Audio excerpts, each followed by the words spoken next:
Simon, last week it was announced that the EFL and the WSL will bring in VAR technology over the coming seasons. Right as well. Yeah, we thought that would happen, and it's going to happen. Now Scottish football, who are behind in this, of that there is no doubt, set to hold a vote this spring. It's been delayed already on the introduction of VAR into the league. Now, why they've been dragging their feet on this is anybody's guess. Money. Because, well, you say money, Simon. Cost implications of hardwiring a stadium to be able to put the technology in place. Yeah, but is it much money? The projected cost for each top flight club in Scotland rises to 100 grand a year. I was going to say it's 100 grand a year or 100 grand fixed cost. 100 grand a year per annum. A year? So that would be shared. A third of it would be paid for by the SFA.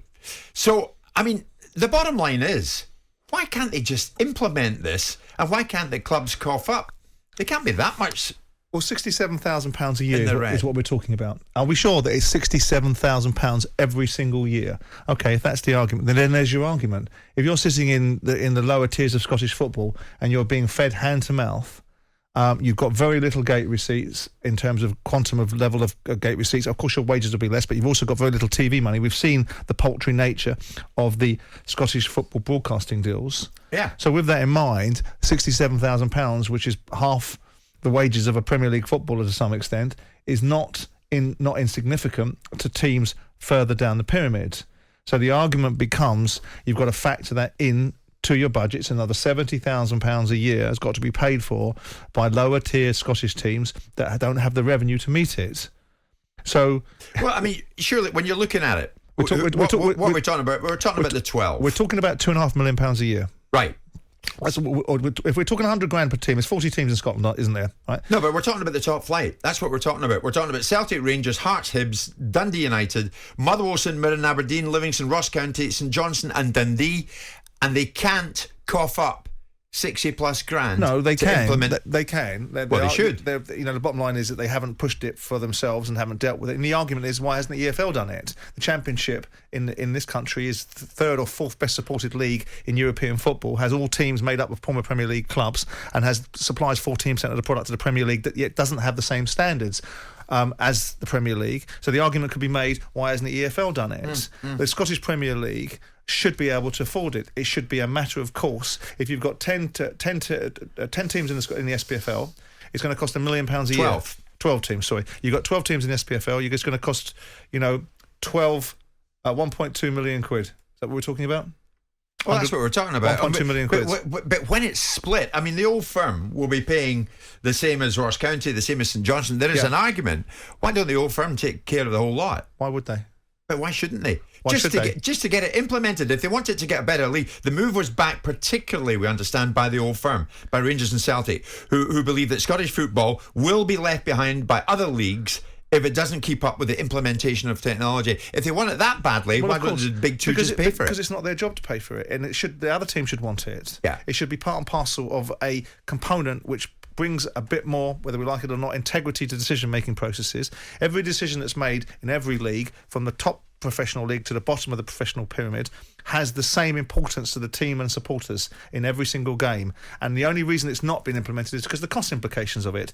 If we're talking about £1.2 million for the SPFL, then with the greatest respect in the world, they can all afford it. They can all find 100 grand. Celtic and Rangers can find it much easier because they've got 50, 60,000 attendances. The other teams have got 10, 12,000 attendances, but their wage bill will be less. Yeah. But the bottom line is it's a simple exercise. I had thought incorrectly it was a hard wiring exercise that has one infrastructure cost and the rest of it is incidental. If we are absolutely sure that the running costs, and I don't know, why would the running costs be £100,000 a year? To do what? The running costs, what, to pay for VAR to be implemented? Yeah, I mean, it's a feedback to a studio, isn't it? The studio setup costs or whatever they are, and a feed from the stadium. It's cameras. I mean, if you have an outside broadcast, when we wired Palace for the Premier League to go into the Premier League to be able to do outside broadcasts for live match days, it costs 100 grand, hard wiring costs. I'm a bit unclear why it would be £100,000 every single year to send a feedback to a camera setup back to a studio that's already had its cost base. But let's take that argument as it is and say it is. What, you think it's too much? I can't understand why it would be 100 grand a year. Your setup costs is your hard wiring, and then you've got your cameras that are all there, which is one setup cost, and there on afterwards, all you're doing is feeding back the information to a central place. Presumably, just the maintenance of it would come in, but it's not even going to be $100,000 a year. The SFA have offered to underwrite a third of the yearly cost for the technology. So it's $70,000 a year, and even then, I don't understand why it would be at that level. But let's say it is, right? So I would, my personal view was, I thought it was going to cost $100,000 to set it up, and thereon the costs were nominal. But if it's $100,000 a year running costs, I guess it's $100,000 a year. They can afford it. They can afford 1.2 million. If you look at the aggregate turnover in that league, it's probably 10 or 12 million pounds per club, maybe a little bit less than that. You've got 150 million a year going through the league, one way or the t'other. Yeah, we're talking about 1% of it, less than 1%, but 1% of it, 0.78% of it. Yeah. I mean, where the Scottish authorities should be somewhat embarrassed, Simon, is that the EFL and the WSL will probably get it before the top flight in Scotland gets it. Yeah, but hold on. I mean, look at the scale of the numbers in the difference between look at the distributions. The League Two sides get more TV money than SPFL sides. I mean, come on now. You know, you get sides in League Two that are getting $1.5 million a year from broadcasters. Well, there's the argument. The old firm should pay for it with 60,000, as you rightly said, every home game. But they're an independent business. It's their business that they're running. The old firm have 20 million. How ridiculous is it that a League Two club in England is likely, probably more likely to get it than the old firm? But how ridiculous is arguing over a ridiculously low cinch deal that pays Scottish football something like $1.5 million or £2 million a year and has been heralded as this big deal for Scottish football? How ridiculous is it that the entire broadcasting contribution from the broadcasters that show Scottish football is 30 million quid? That's a quarter of what one team in the Premier League gets. So it's not an argument. If they want to be registered charities, and Celtic's argument could be that we want an integrity of a decision.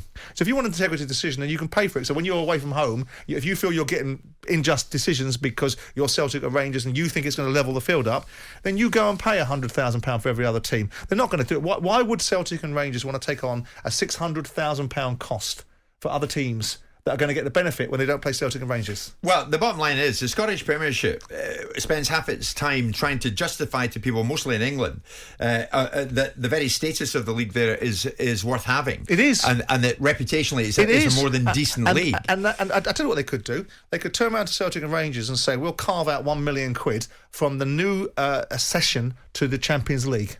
You guys have now we've managed to somehow or another negotiate what we should have negotiated years ago, which is no longer qualifying rounds for the winners of the Scottish Premier League. You go straight into the Champions League group. So we're going to carve out £1 million for that. Yeah. Because you think it's important to have a league that actually keeps in step with every other league around Europe. So we're going to take £1 million from that and we're going to drop it into the Premier League. But then what about the teams in the next tier beneath that and the next tier beneath that? Because every single decision in professional football is equally as important to the team that's participating in it and the supporters that watch it. I agree. So how do you unpick it? What you do is you find a central fund from football, you stop giving these ghastly people like the PFA £27 million a year, and you start funding the professional football world to have integrity across all 92 teams in the Premier League and in English football and all 48 teams or however many it is in Scotland. Yeah, I mean, the bottom line question is, are you an inferior league without technology? No, you're not an inferior league. You've just lost the ability to have the same importance that seems to be only attached to the elite leagues. If you're trying to get out of the tier below the SPFL or trying to get out of the Championship into the Premier League, your games are equally as important, the integrity of decisions equally as important as they are in any single game. And you can't, you've already got this island of the elite league sailing off into the sunset economically. You can't then have them sailing off into the sunset with the integrity of decisions being only in their league and not in other leagues. Right. Okay. Well, the projected cost for each top flight club in Scotland is $100,000, but remember the SFA would underwrite a third of that, so it wouldn't be anywhere near it, but it's 60 odd grand for the likes of Celtic, Rangers, Hearts, Hibs, Dundee United, Motherwell, St Mirren, Aberdeen, Livingston, Ross County, St Johnstone and Dundee to implement VAR. Are you an inferior league without the technology? And as far as Scottish football fans are concerned, do you want VAR in the first place? 81089. Jim White and Simon Jordan. Monday to Friday mornings from 10 on AM, on DAB, via the talkSPORT app and on your smart speaker. talkSPORT.